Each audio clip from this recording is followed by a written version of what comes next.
Accusation, but the fact is that General Flynn continued in that position and was in the presidential daily briefings, was part of the leader calls as recently as yesterday, was there for the Prime Minister's visit from Canada yesterday. And as time wore on, obviously the situation had become unsustainable. Kellyanne, General Flynn... That makes no sense.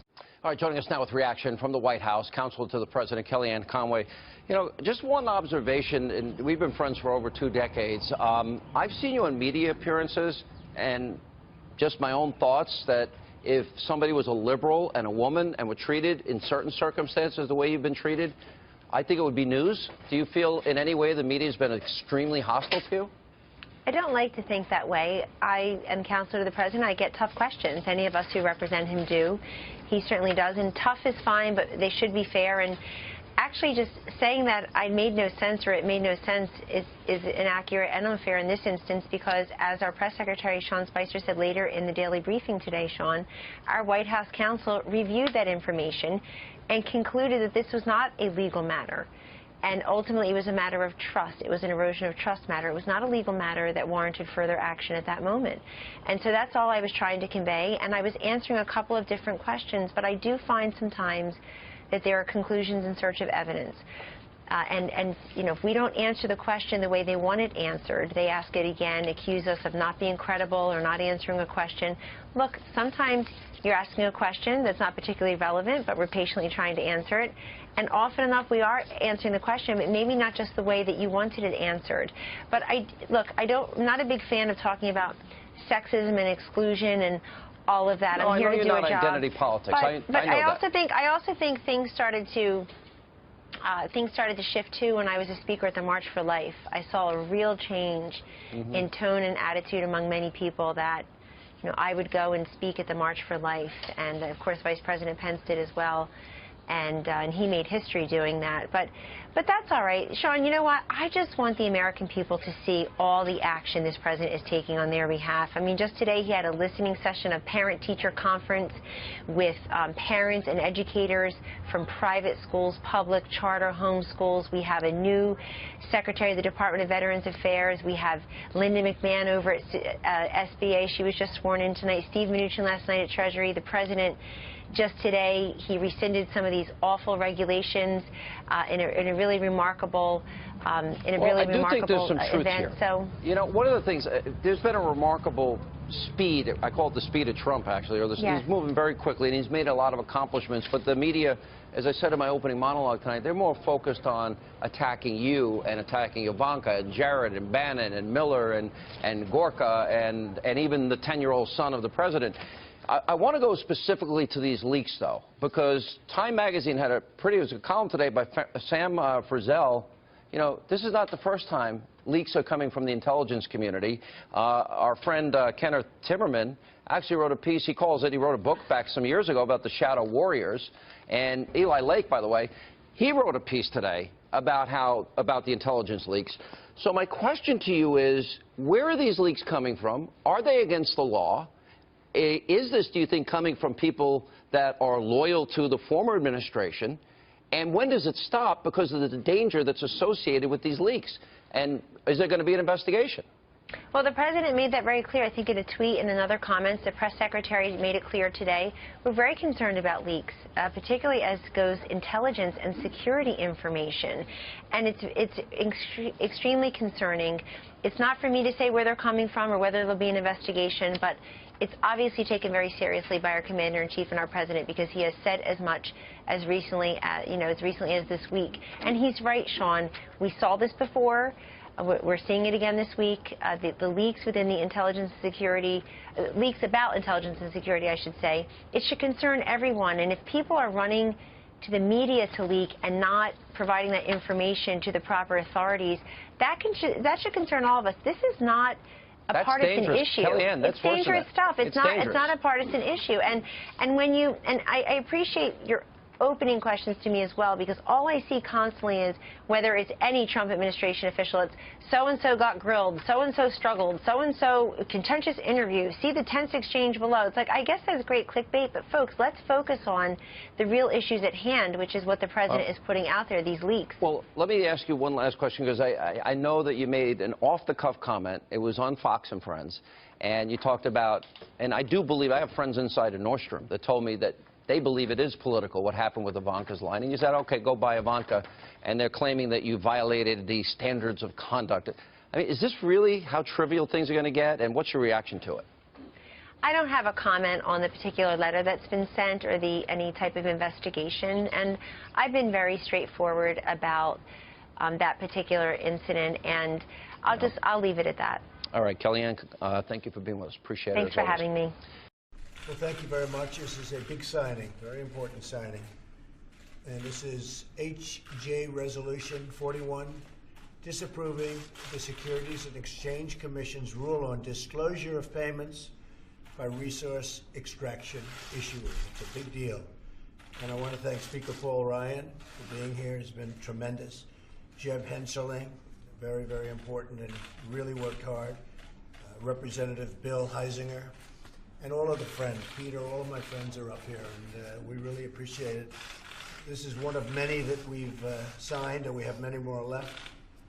And we're bringing back jobs big league. We're bringing them back at the plant level. We're bringing them back at the mine level. The energy jobs are coming back, and it's you see what's going on with the stock market. They know that we know what we're doing, so it's going up at record clips. So I think what I'm going to do, if I might, can I ask you to say a few words? My pleasure, Mr. President. This is Bill Heisinger. And so this is the first CRA that has been signed by the President, and very pleased to be the author of House Joint Resolution 41. Over 20 years, there's been 56,000 rules that have been put in place with very little legislative input or oversight, and it's time that changed. And I'm very thankful to the President, the Speaker, our Chairman, Henseling, for being able to make this happen, and we think this is a good first step. So very pleased. Thank you, Mr. President. Good. Let me have that. I'll sign it. We may have to give him the pen. I don't know. I got one. Someone's going to have to fight for me. We're not giving it. Pence has gotten too many, right? Congratulations. Great job. Thank you. You've done a fantastic job.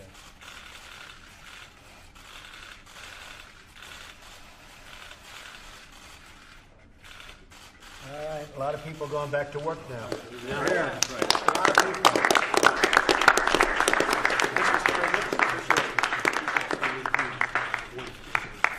Thank you, Nick. Great job, President. Good. He's working on Obamacare. It's going to be very soon, right? Yes. Mark. Textbook example of why we need to pursue a major infrastructure package in Congress. Dams, bridges, roads, and all ports around the country have fallen into disrepair.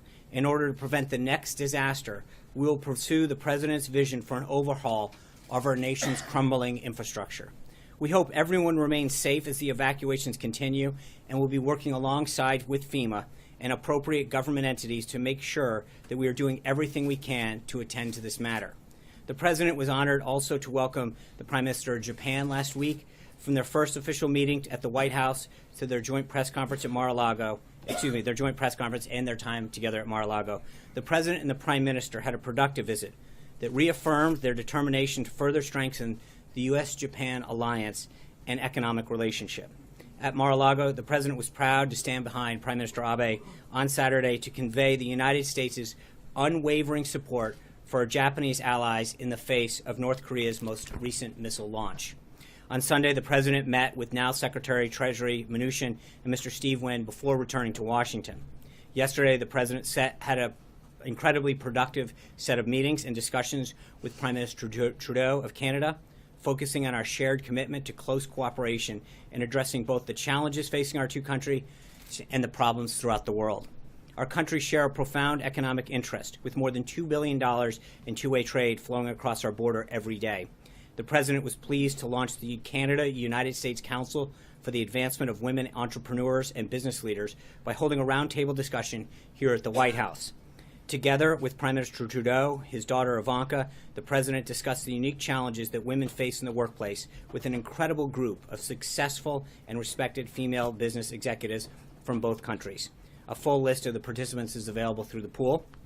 In addition to his in-person meetings with Prime Ministers of Japan and Canada, the President also recently had phone calls with the Presidents of Tunisia, Peru, Nigeria, Colombia, and South Africa. Readouts are available on all of those calls.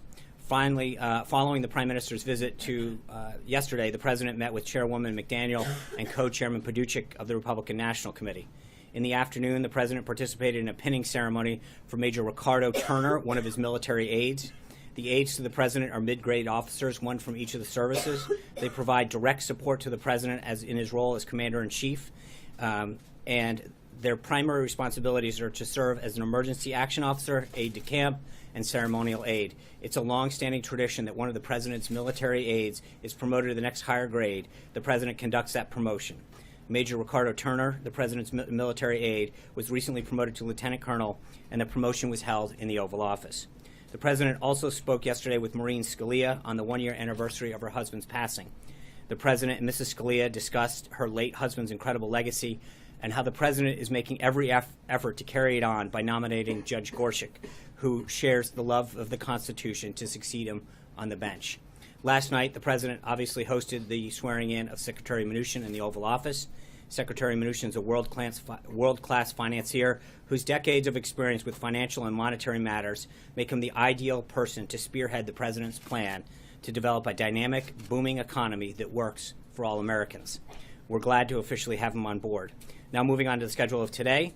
This morning, the President and newly confirmed Secretary of Education DeVos held a parent-teacher conference meeting with parents and educators from public, private, charter, and homeschools this morning.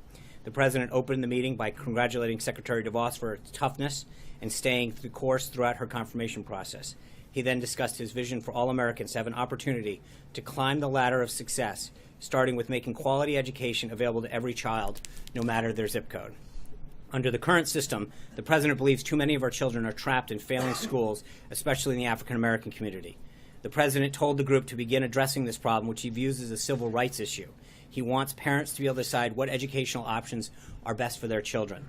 The group launched into a wide-ranging discussion that included public and charter schools, homeschooling, dropout prevention, and the Basis Schools program, states' responsibilities, and the current state of the U.S. Department of Education.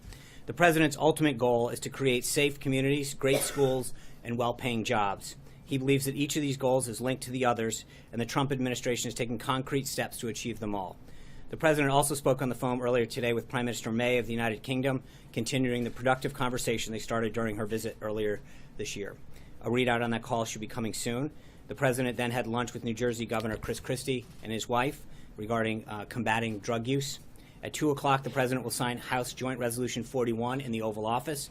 The resolution is the start of rolling back harmful Obama-era regulations, which have cost the American businesses consumers a staggering $890 billion, making our companies less competitive and even driving some of them out of business.